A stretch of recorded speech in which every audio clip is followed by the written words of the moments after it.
ሰላም ጤና ይስጥልን የቻናላችን ተከታታዮች፣ በዛሬው መረጃችን የብዙ ሰው ጥያቄ የሆነውን አንድ በኦፕራሲዮን የወለደች ሴት ቀጣዩን ልጅ በምጥ ለመውለድ አስፈላጊ ስለሆኑ ነገሮችና ጥቅሙና ጉዳቱ ማብራሪያ እንሰጣለን።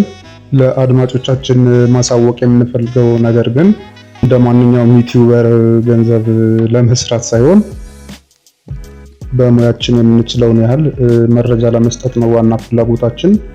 ገንዘብ ማግኘት ሳንፈልግ ቀርተን ሳይሆን ያው በሕክምና መረጃ ያን ያህል ሰው ስለማይከታተለውና እንደዛ ስለማይሆን ነው። የቲክቶክ ተከታዮቼ ቲክቶክ ላይ ሙሉ መረጃ ማቅረብ አስቸጋሪ ስለሆነና ብዙ ጊዜ በደቂቃዎች ከፋፍለን ስለሆነ የምናቀርበው ሙሉ መረጃ ማዳመጥ ብትፈልጉ ዩቲዩብ ላይ ዶክተር ደጀኔ እስመ ለዓለም ብላችሁ ፈልጋችሁ ሙሉ መረጃዎችን መከታተል እንደምትችሉ ለማሳወቅ ነው።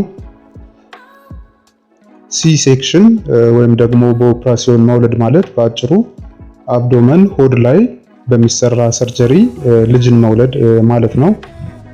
በዓለም አቀፍ ደረጃ ከ115% ያሉ ሰዎች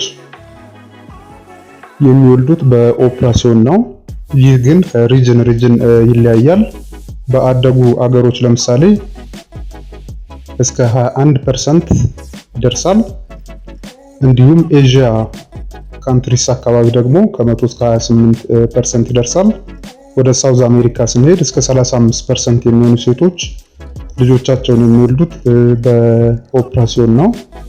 ይህ ግን እንደ ፋሲሊቲው እና እንደ የመኖሪያ አካባቢው ይለያያል።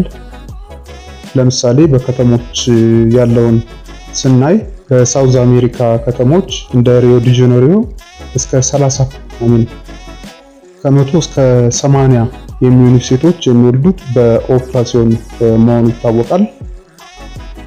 ወደ አፍሪካ ስንመጣ ጀነራሊ በአፍሪካ በኦፕራሲዮን የመውለድ ሬት ከመቶ 2% ነው።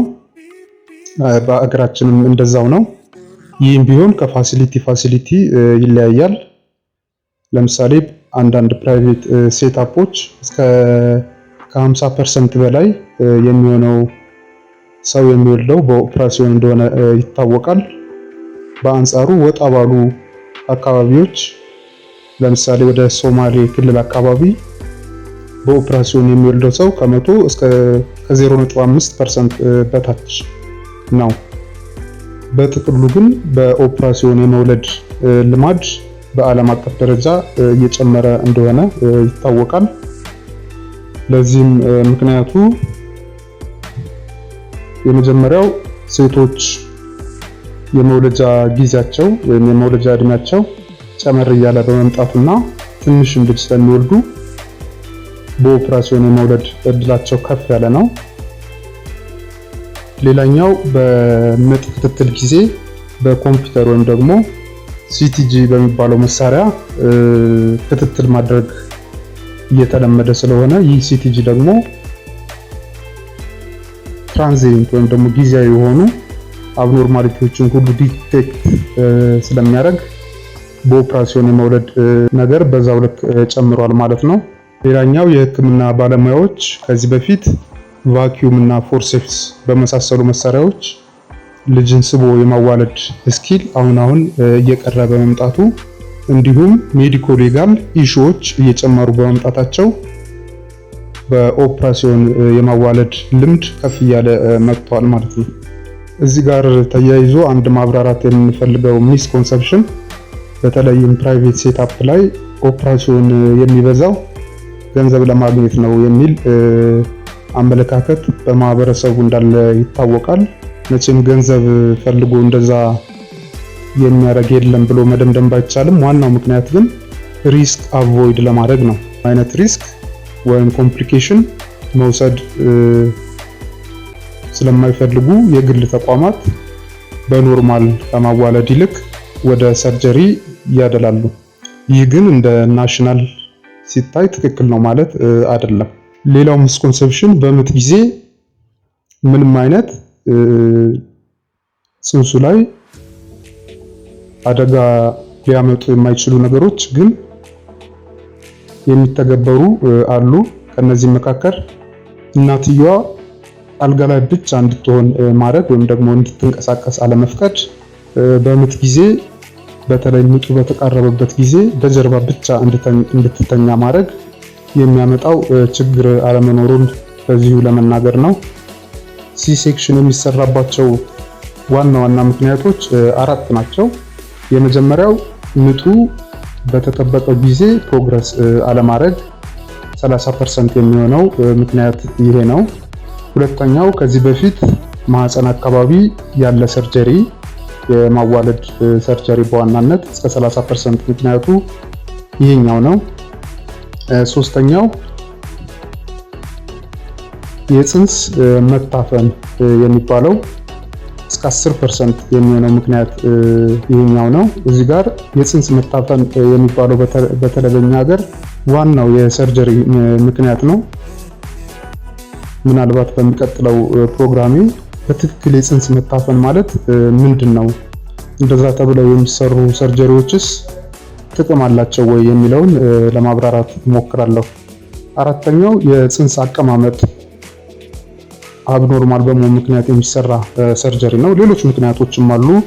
ለምሳሌ የእንግዴ ልጅ ቀድሞ መምጣት የሚባለው፣ አንዳንድ ኢንፌክሽኖች እናትየዋ ጋር ካሉ ለምሳሌ HIV ወይም ደግሞ ሄርፐስ የሚባለው ካለ ወደ ፅንሱ የሚሄድ እድሉን ለመቀነስ በኦፕራሲዮን መውለድ ይመረጣል። ሌላኛው 2 እና ከዛ በላይ ፅንሶች እርግዝና ከሆነ ነው እና የፅንሱ ክብደት ከፍ ያለ ከሆነ ከ4 ኪሎ ብዙ ጊዜ ከ4 ኪሎ በላይ ከሆነ እና ሌሎች ምክንያቶች ካሉ፣ በምጥ ጊዜ እትብት ቀድሞ ከመጣ ይሄ በጣም አርጀንት ነው እና ሌላኛው የሚሰራው ቫጂናል ካናልን ዘግቶ የያዘ ከፍ ያለ እጢ ካለም ሌላኛው ሰርጀሪ የሚሰራበት ምክንያት ነው።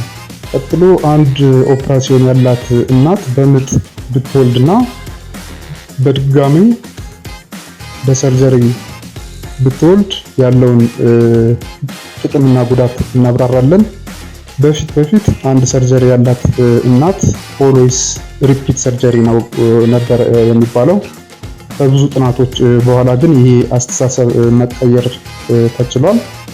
ኦፕራሲዮን ያላት እናት በምጥ ብትወልድ ሊመጡ የሚችሉ ጉዳቶች፣ የመጀመሪያው በምጥ ጊዜ የማህፀን መተርተር ወይም ደግሞ መሰንጠቅ የሚባለው ነው፣ ዩትራይን ራፕቸር።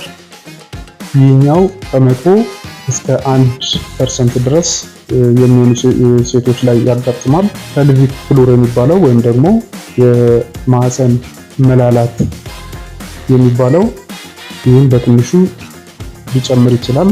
እዚህ ጋር ግን እንድትረዱኝ የሚፈልገው ዋናው ሪስክ ተብሎ የሚወሰደው የማህፀን መሰንጠቅ የሚለው ነው። ሌሎቹ ሲግኒፊካንት አይደሉም። ኦልሞስት በማህፀን መውለድና በድጋሚ በኦፕራሲዮን መውለድ ያን ያህል ልዩነት የላቸውም ማለት ነው። በአንጻሩ እናትየዋ የሚከተሉ ጥቅሞችን ታገኛለች። የመጀመሪያው የሆስፒታል ቆይታ አጭር ይሆናል። እንዲሁም በቶሎ ወደ የዕለት ስራዋ መመለስ ትችላለች እና ኦቨርኦል ፖስት ፓርተም ወይም ደግሞ ከወሊድ በኋላ ያሉ ኮምፕሊኬሽኖች የቀነሱ ይሆናሉ ማለት ነው።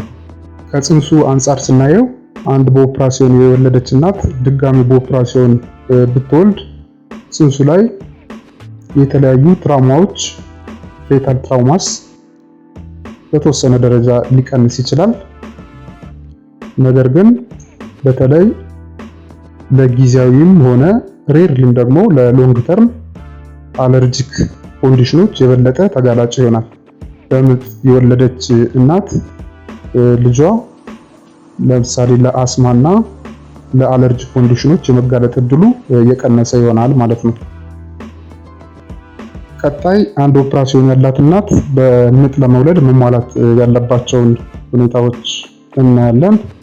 የመጀመሪያው ከዚህ በፊት የተሰራላት ኦፕራሲዮኑ ማህፀን ላይ የተሰራበት ቦታ ሎው ትራንስቨርስ የሚባለው መሆን አለበት። እናም አንድ ብቻ ኦፕራሲዮን ነው ሊኖር የሚገባው። ሌላኛው የጽንሱ አቀማመጥ ኖርማል መሆን አለበት። ይህም ማለት ጭንቅላቱ ወደ ታች ሆኖ የተቀመጠ መሆን አለበት። ሌላኛው ጽንሱ ከአንድ በላይ መሆን አይገባውም። እንዲሁም የጽንሱ ክብደት ከ4 ኪሎ በላይ መሆን የለበትም። ኦቨርኦል አንድ በትክክል ክራይቴሪያዎችን አሟልታ በምጥ እንድትወልድ የተደረገች ሴት የመሳካት እድሉ እስከ 70% ሲሆን በተለይም ከኦፕራሲዮኑ በፊትም ወይም ደግሞ በኋላ በኖርማል ወልዳ የምታውቅ ከሆነ እንዲሁ ምጡ የመሳካት እድሉ ከ80% በላይ ይሆናል ማለት ነው። እና በጥቅሉ በትክክለኛው ባለሙያ አስፈላጊ ነገሮችን ማሟላቷን የታየች ሴት በኖርማል እንድትወልድ ይመከራል። የዛሬው ፕሮግራማችን በዚህ ይቋጫል። ቤተሰብ ያልሆናችሁ ቤተሰብ እንድትሆኑ እንጠይቃለን። ኢትዮጵያችንን ፈጣሪ ይጠብቅ። ሰላም።